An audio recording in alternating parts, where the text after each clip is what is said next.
The first thing I noticed wasn't the nursing home brochure. It was the blue painter's tape.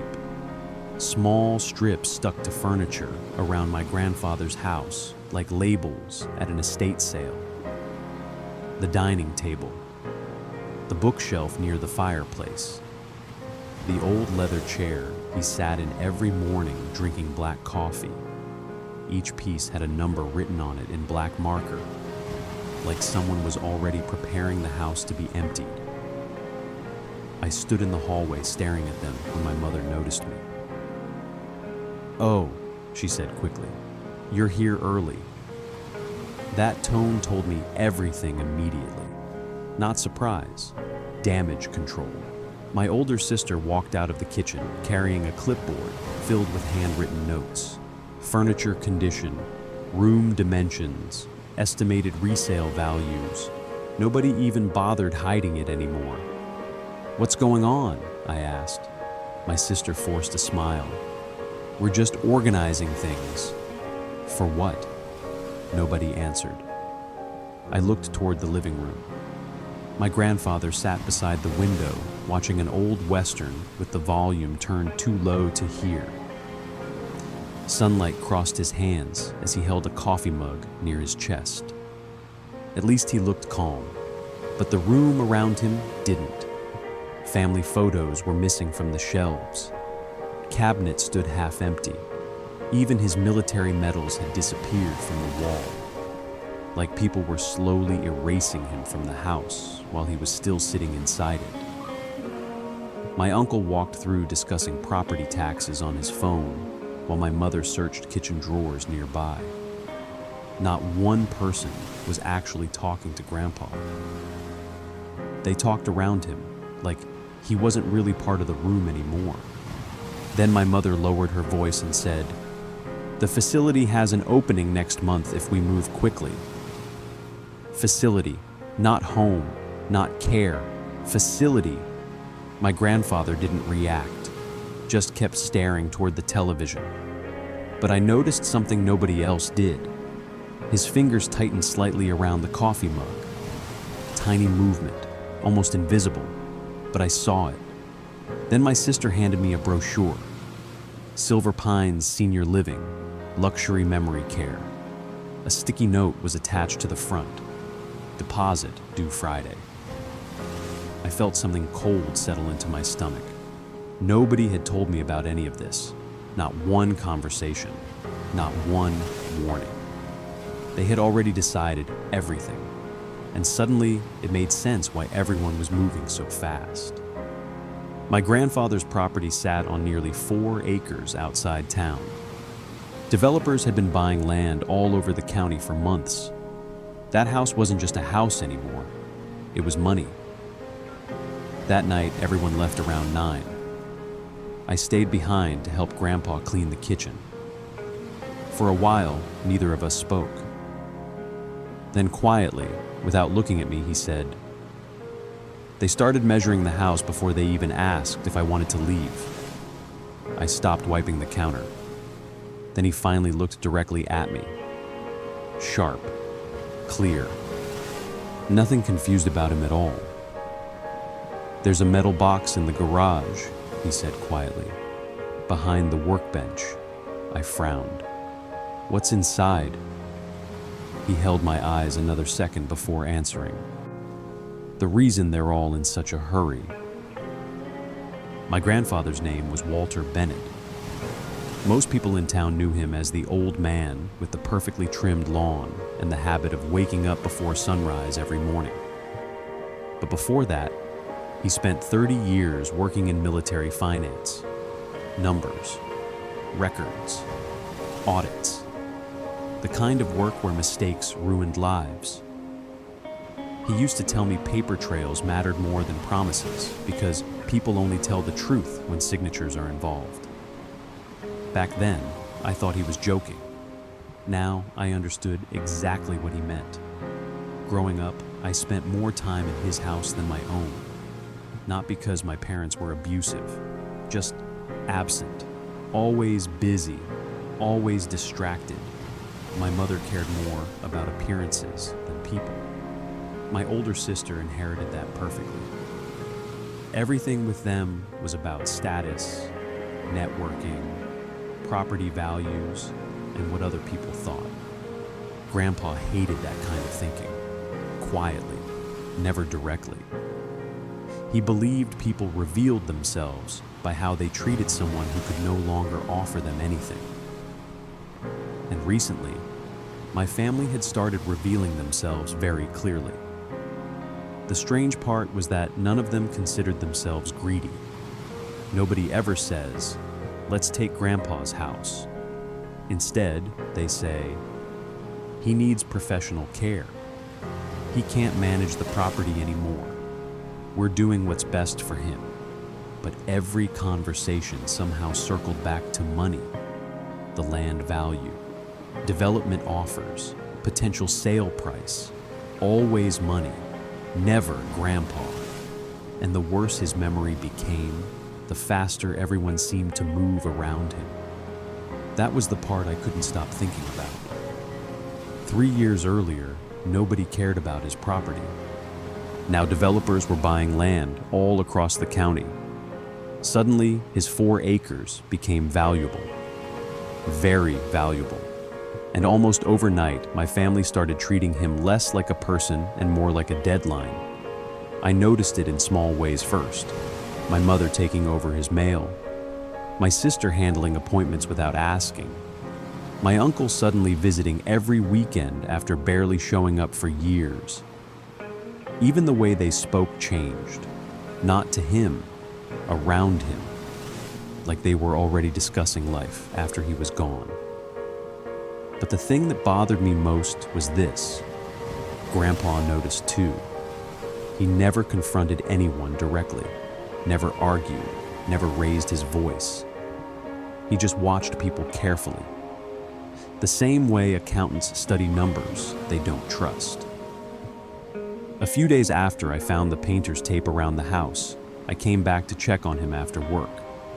I found him sitting in the garage beside his old workbench, organizing screws into tiny labeled containers. Then he suddenly asked me something strange. "You know what the first thing people do when they want control over someone old?" he asked. I looked up. "What?" "They try to convince everyone the person is confused." He said it calmly, like a fact, not a complaint. Then he added quietly, "Once people believe that, they stop asking what you want." That sentence stayed with me, because deep down, I knew he was right. My family had already started rewriting him into someone fragile, forgetful, dependent. But he still remembered every detail about his finances, every tax payment, every account number. That wasn't confusion. And Grandpa understood exactly how dangerous that difference was. Before I left that evening, he nodded toward the old metal cabinet behind the workbench. "The box is in there," he said quietly. I felt my stomach tighten. "You want me to open it now?" He thought for a few seconds, then nodded once. "Before they force me out of this house." I pulled the metal box onto the workbench. No label, no markings, just scratched steel and a brass lock. Grandpa reached into his pocket and handed me a key. His hand trembled slightly, but his eyes didn't. "Whatever happens after you open that box," he said quietly, "don't trust your family." I opened the metal box that night in my apartment. Not at Grandpa's house. I didn't know why exactly, but something about the way he looked at me before handing over the key made me feel like he didn't want anyone else seeing it. The lock clicked open easier than I expected. Inside were 3 things: a black ledger book, a sealed envelope, and a stack of printed bank statements held together with a rubber band. At first, none of it made sense. Then I opened the ledger. Every page was filled with Grandpa's handwriting, dates, amounts, property notes, conversations, names. It looked less like accounting records and more like surveillance. My stomach tightened as I kept reading. He had documented everything. Every developer who approached the family about the land. Every conversation about moving him into assisted living. Even dates my mother and sister visited the property with real estate people while pretending they were checking on him. Then I reached one sentence underlined twice in black ink. Diane thinks I forget more than I do. I stared at that line for a long time, because suddenly the entire situation felt different. This wasn't an old man confused about his future. This was someone quietly watching people position themselves around his decline. Then I opened the envelope. Inside was a single typed letter. No greeting, no signature, just one paragraph. If you are reading this, it means they started moving faster than I expected. Do not let them convince you I'm incapable before you see the records yourself. Under the letter sat a small flash drive. That was the moment I realized this situation was much bigger than a family disagreement about elder care. Grandpa had been preparing for something, carefully, methodically, like a man building evidence. I plugged the flash drive into my laptop. Dozens of audio files appeared instantly, each labeled with dates going back almost a year. And suddenly, I understood why Grandpa told me not to trust my family. Because whatever was inside those recordings, he had been collecting it for a very long time. I listened to the first recording at almost midnight. At first, all I heard was the sound of dishes moving in the kitchen, cabinet doors, silverware. Then my mother's voice, clear enough to recognize immediately. "We can't keep waiting forever," a second voice answered. "My sister. The developers won't hold the offer much longer." I froze. The audio quality was rough, but every word was understandable. Then my uncle spoke. "What if he refuses to leave?" A short silence followed. And then my mother laughed quietly, not warmly, cold. "He won't have much choice once the doctors say he shouldn't live alone anymore." Something about hearing those words instead of imagining them made my stomach turn. Because suddenly this wasn't suspicion anymore. It was planning. Calculated planning. I kept listening. One recording after another. Dates spread across almost a year. Conversations in kitchens, phone calls, meetings at the house while Grandpa pretended to nap in the other room. And slowly, a pattern became impossible to ignore. Every conversation centered around the same thing: control, not care, not concern, control. Control over the property, control over medical decisions, control over Grandpa himself. Then one recording hit harder than all the others. It was my sister speaking quietly to my mother. "What if he changes his mind about the land?" "He won't," my mother answered immediately. "And even if he does, by the time everything moves legally, he probably won't even understand what he's signing anymore." I paused the recording immediately. For a few seconds, I just sat there, staring at my laptop screen. Because that sentence revealed the real plan. They weren't waiting for Grandpa to agree. They were waiting for him to become weak enough to stop resisting. That was the moment something shifted inside me. Until then, part of me still wanted to believe this was complicated, messy, emotional, maybe even well-intentioned in a twisted way. But after hearing those recordings, I couldn't lie to myself anymore. This wasn't a family trying to help an old man. This was a group of people quietly positioning themselves around someone they thought was running out of time. And the worst part? Grandpa knew it the entire time. 2 days later, things got worse. My mother suddenly started insisting that Grandpa needed a full medical evaluation, not suggesting it, pushing it, hard. She called me twice during work, asking if I could help convince him. That wording alone bothered me, because nobody was asking what Grandpa wanted anymore. They were discussing how to manage him. That Friday, I stopped by the house after work and found a stranger sitting at Grandpa's kitchen table. Gray suit, leather briefcase, fake reassuring smile. The kind people use when they already think they're dealing with someone fragile. My mother stood beside him, holding coffee cups. "Oh, good," she said when she saw me. "You're here." Nobody sounded happy to see me. The man introduced himself as a care transition consultant, which sounded like a professional way of saying, person hired to remove old people from their homes. Grandpa sat quietly near the window while they talked around him. Again, always around him. The consultant explained assisted living options, transportation services, medication supervision. Every sentence sounded rehearsed, polished, emotionally empty. Then he placed a folder on the table. Move-in estimates, facility agreements, financial authorization forms. I watched Grandpa's face carefully the entire time.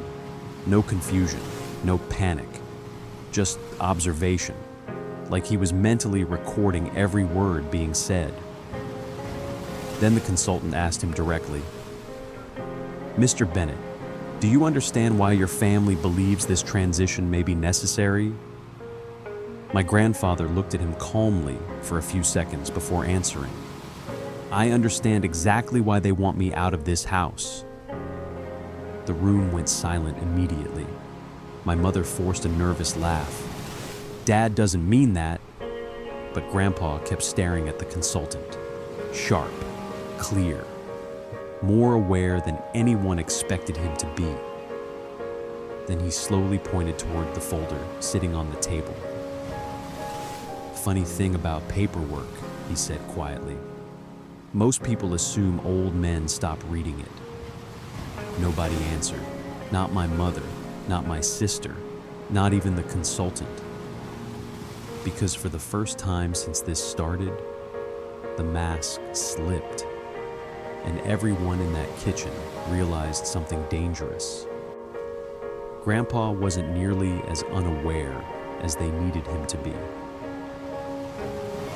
The countdown started the next morning. My mother announced that Grandpa's medical evaluation had already been scheduled for the following week. Not discussed, scheduled. Like the decision had already been made behind closed doors. Then she added something that made my stomach drop. "If the doctor agrees he shouldn't live alone anymore, we'll need temporary financial authority immediately." Temporary. That word meant nothing. Everyone in that room knew once they gained control, Grandpa would never fully get it back. I looked toward him expecting anger. Instead, he just sat there quietly drinking coffee, watching everyone, calculating.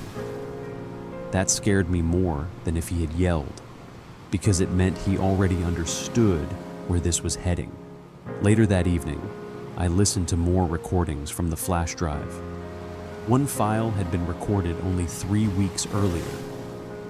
My uncle's voice filled the speakers first.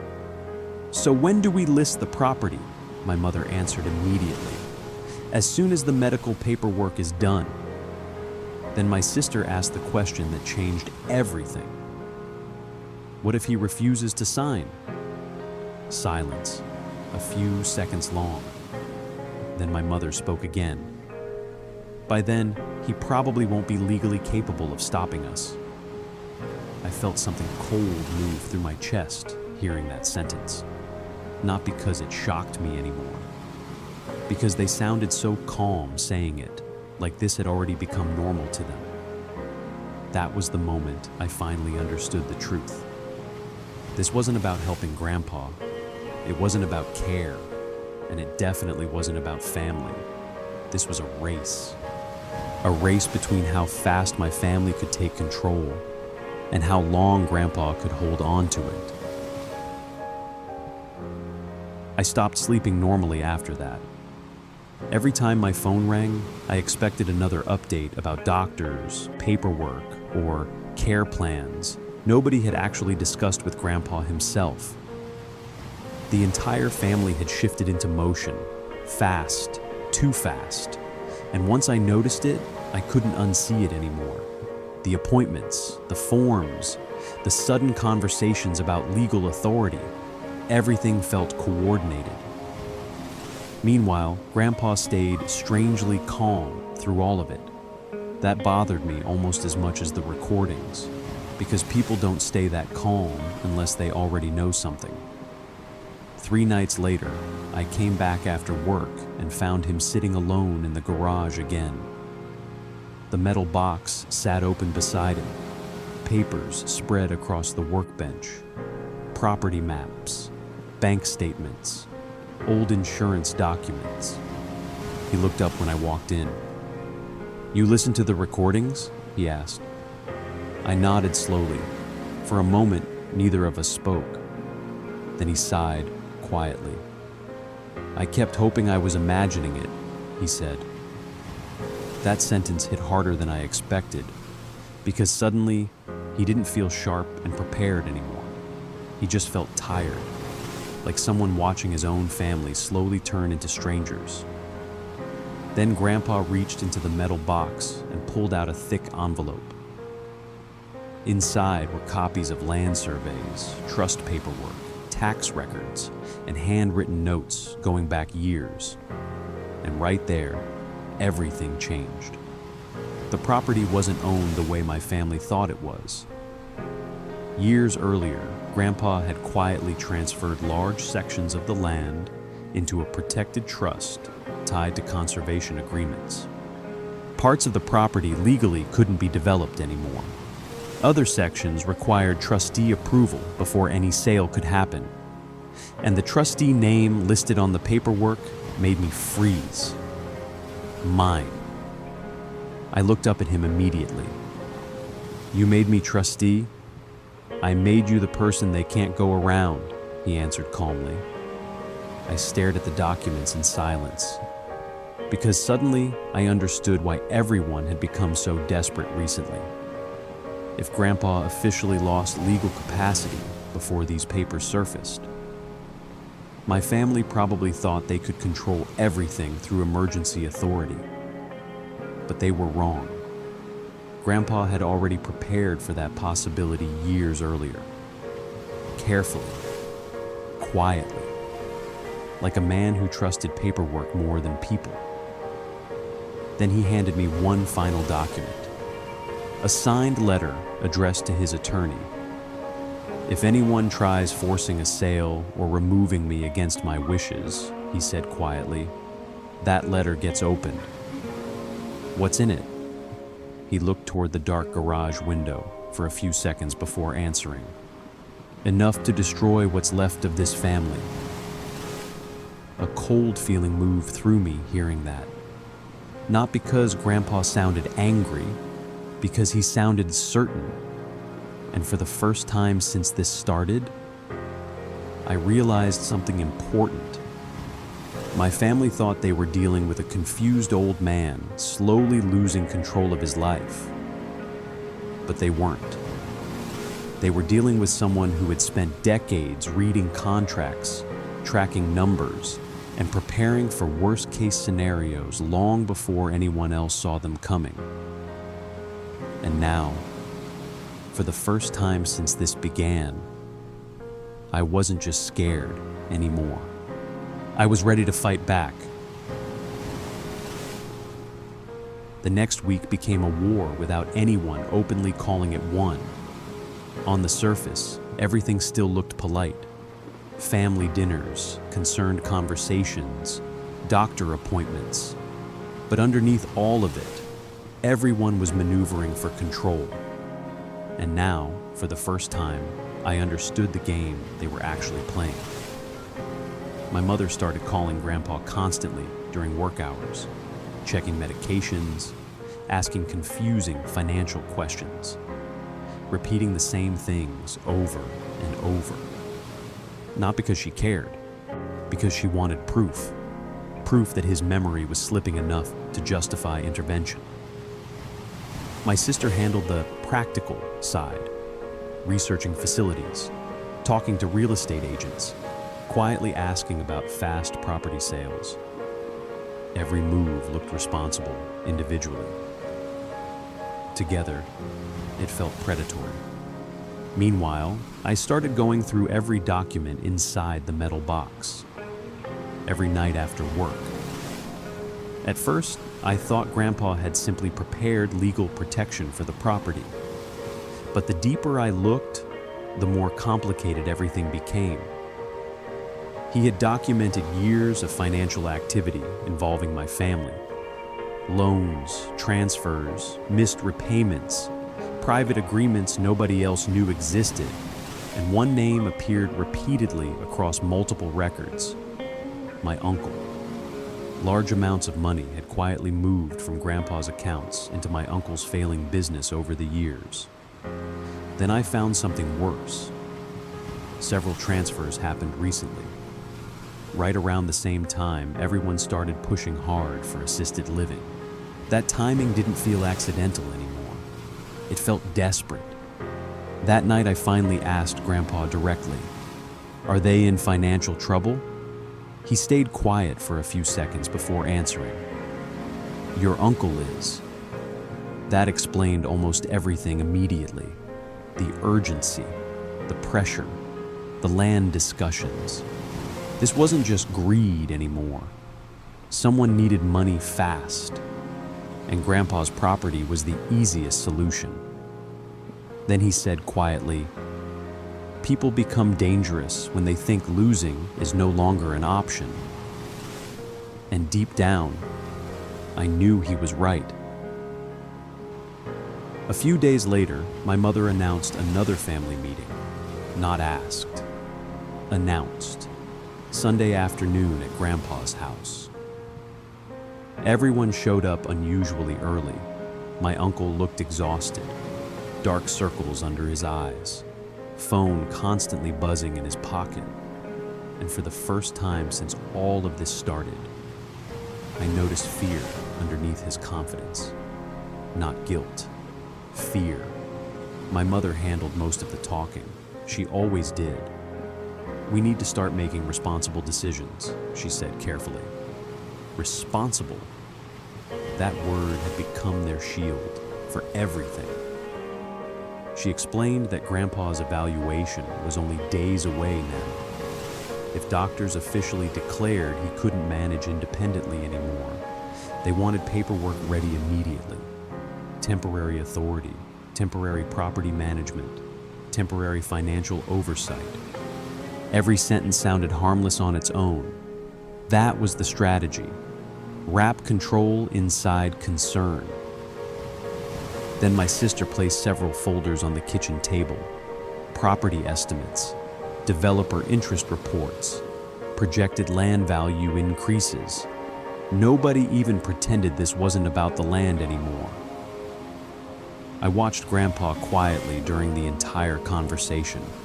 He barely spoke, just sat there drinking coffee while everyone discussed his future around him, like he was already absent from it. Then my uncle finally lost patience. "We don't have time to drag this out anymore," he snapped suddenly. The room went quiet, too quiet, because nobody was supposed to say the desperate part out loud. My mother shot him a warning look immediately, but the damage was already done. Grandpa noticed it too. I could tell by the way his eyes shifted toward my uncle for half a second.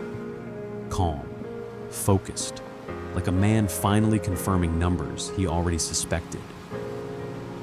Then Grandpa asked one simple question. "How bad is it?" Nobody answered, not immediately. And somehow, that silence told the truth better than words ever could. For the first time since this started, I realized something dangerous. My family wasn't planning ahead anymore. They were panicking. After that meeting, things escalated fast. The polite version of the situation was gone now. No more pretending this was only about Grandpa's health. Everyone could feel the pressure underneath the conversations, especially my uncle. 2 days later, I stopped by Grandpa's house after work and found my mother arguing with him in the kitchen. Not loudly. That almost made it worse. Her voice had that cold, controlled tone people use when they think they're being reasonable. "You need to think about the family," she said. Grandpa sat quietly at the table. "And what exactly has the family been thinking about lately?" he asked. My mother didn't answer immediately. That pause told me enough. Then she noticed me standing in the doorway and instantly changed expressions. Smile, soft voice. Concerned daughter again. It was almost impressive how quickly she switched. That night, Grandpa asked me to bring the metal box back out to the garage. He looked more tired than usual, older somehow, but mentally still sharp. We spent almost 3 hours reviewing documents together. Property agreements, bank records, trust amendments. And finally, he showed me the document my family could never afford to discover too late. A restriction clause attached to the land trust. If any attempt was made to declare him mentally incompetent without independent review, all development rights connected to the property would freeze automatically under legal dispute. No sale, no transfers, no fast money. Everything would stop. I stared at the paperwork in disbelief. "You planned for this?" Grandpa gave a small shrug. "I planned for pressure." Then he looked directly at me. "Because pressure shows you who people really are." That line stayed in my head the entire drive home. Because deep down, I already knew what was coming next. My family thought they were close to winning. They thought Grandpa was weakening faster than their financial problems were growing. But they had no idea the entire deal was already built on a trap waiting to collapse underneath them. The medical evaluation happened the following Thursday, and everyone treated it like a countdown clock, finally reaching 0. My mother drove Grandpa to the appointment herself. My sister stayed unusually close to her phone all afternoon, waiting for updates. Even my uncle showed up at the house afterward, pretending he was just checking in. Nobody said it directly, but everyone expected the same thing. One signature, one medical opinion, and suddenly they could move everything forward. Temporary authority, property control, the sale, fast money, that was the plan. But when Grandpa finally returned home that evening, something immediately felt different. He looked exhausted, physically exhausted, but emotionally calm, too calm. My mother walked into the kitchen, avoiding eye contact, while my sister quietly asked if the paperwork was finished. Grandpa answered before anyone else could. "The doctor said I need a second independent review." Silence. Complete silence. My uncle actually stopped breathing for a second, because everyone understood what that meant immediately. Delay. More time. And time was the one thing they clearly didn't have anymore. My mother recovered first. "That's normal," she said too quickly, but nobody believed her, not even herself.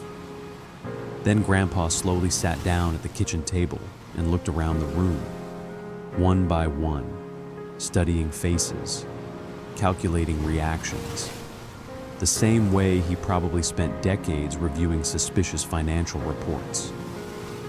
Then he said something quietly that changed the entire atmosphere of the house. "You know what's funny?" Nobody answered.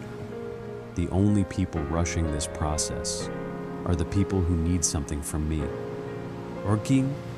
No one spoke after that. Not my mother, not my sister, not my uncle. Because for the first time since this started, Grandpa stopped sounding like an old man losing control. He sounded like someone documenting a fraud in real time. And judging by the panic slowly appearing on everyone's faces, they were finally starting to realize it too. 3 days later, my family scheduled another meeting. Only this time, they invited a lawyer. That alone told me how desperate things had become.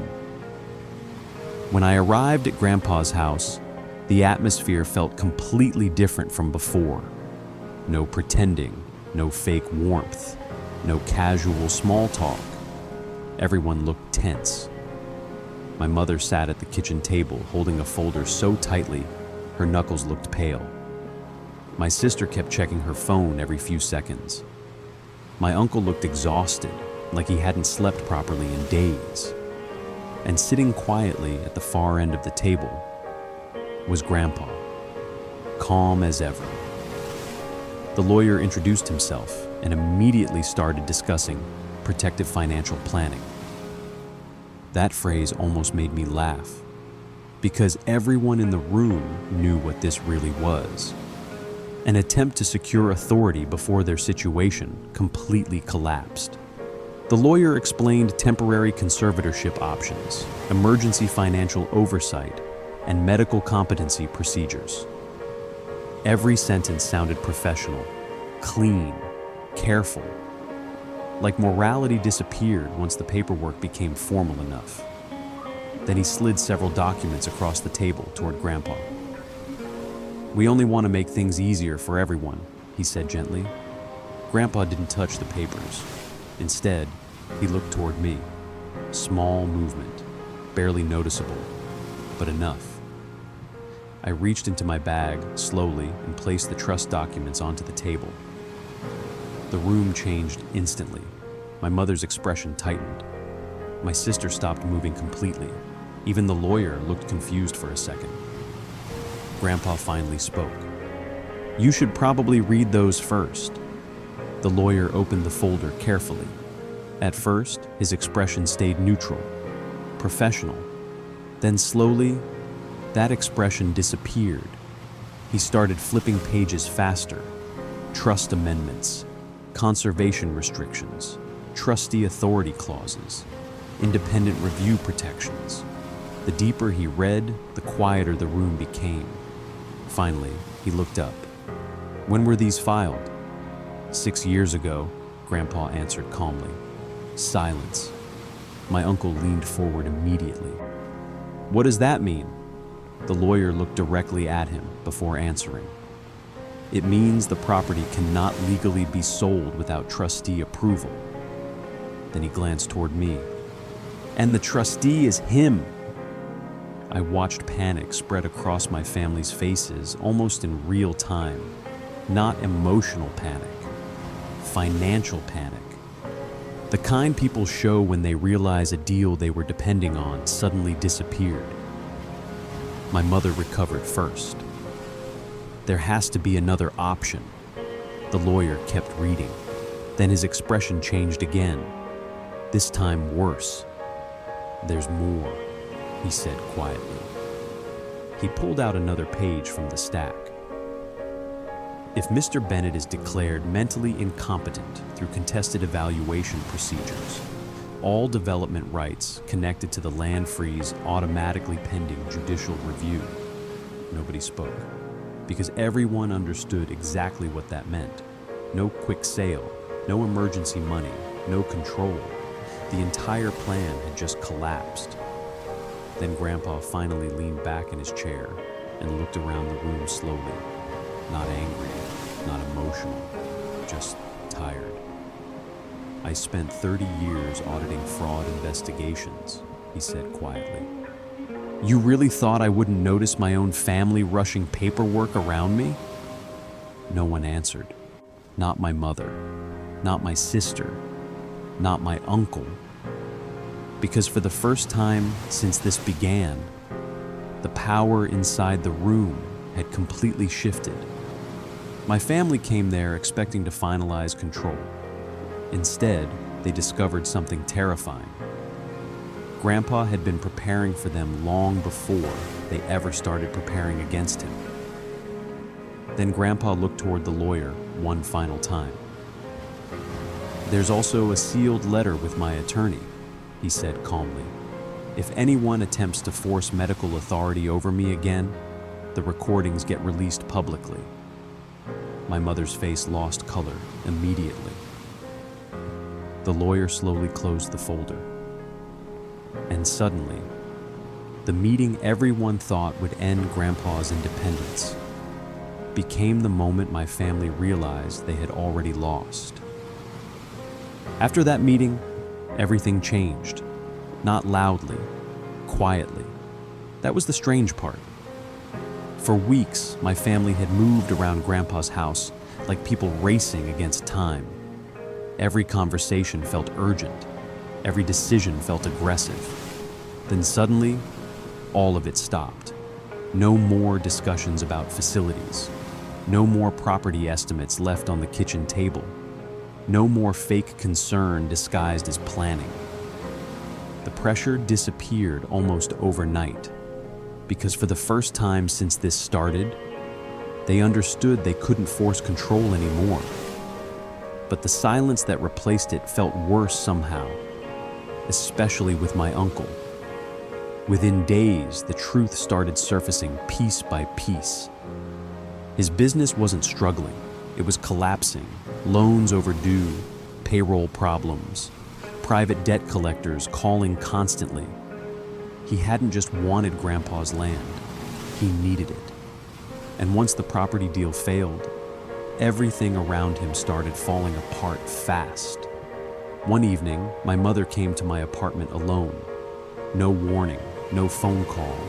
I opened the door and barely recognized her expression. Not angry, not defensive, exhausted. For a few seconds, neither of us spoke. Then she finally said, "You embarrassed the family." That sentence almost made me laugh. Not because it was funny, because somehow, after everything, that was still her biggest concern. Not Grandpa, not the recordings, not the manipulation. Image. Always image. I looked at her quietly. "You were trying to take control of his life. We were trying to help him." "No," I said calmly. "You were trying to help yourselves." She didn't answer immediately, because deep down, she knew it was true. Then she sat down slowly at my kitchen table and looked older than I had ever seen her before. "The business is gone," she admitted quietly. That surprised me, not because I didn't know things were bad, because hearing someone finally say it out loud made everything feel real. Apparently, my uncle had borrowed against almost everything he owned, trying to keep the company alive. When projects failed, debt piled up faster than he could hide it. And somewhere along the way, my family convinced themselves Grandpa's property would solve everything. That if they could just sell the land quickly enough, all the pressure would disappear. But desperation changes people. It makes selfish decisions sound reasonable. It makes manipulation feel necessary.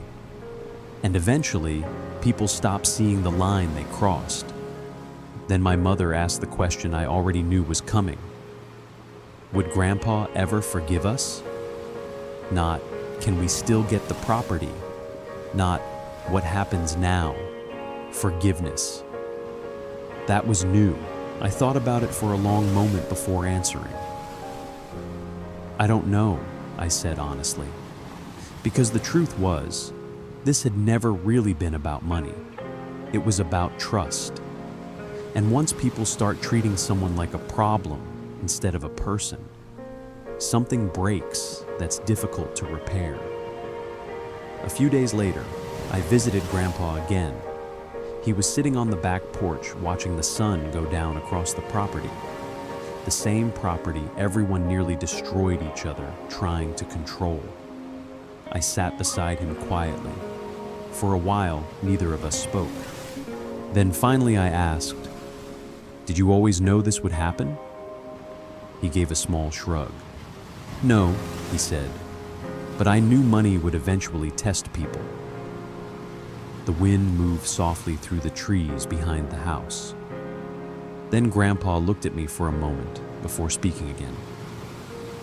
"You know what hurts most?" I shook my head. "They stopped seeing me as family before I stopped needing them." That line stayed with me. Because deep down, I think that was the real tragedy in all of this. Not the land, not the money, not even the betrayal. It was the fact that my family became so focused on what Grandpa owned. They stopped remembering who he was.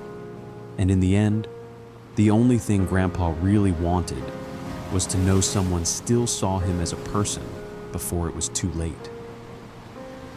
For a long time, I thought this story was about money, the land, the property, the pressure, but it wasn't. Not really. It was about what happens when people start seeing someone's value only after they become vulnerable. That's the dangerous part. Because once a person becomes old, sick, or dependent, some families stop seeing them as human beings. They start seeing inheritance, property, control, opportunity. And the scariest thing is, most of them still convince themselves they're helping. My grandfather taught me something through all of this. Not with speeches, not with anger, but with preparation. He understood that trust isn't proven when life is easy. Trust is proven when someone becomes vulnerable enough for betrayal to be profitable. And sadly, that's when many people reveal who they really are. In the end, Grandpa kept his home. He kept his independence. But I don't think he ever looked at our family the same way again. Honestly, I don't think I did either. So, let me ask you something. If your own family started treating you like a burden the moment money became involved, would you ever trust them again? Comment 1 if you think family should always be forgiven. Comment 2 if some betrayals permanently change everything. I want to know what you honestly believe.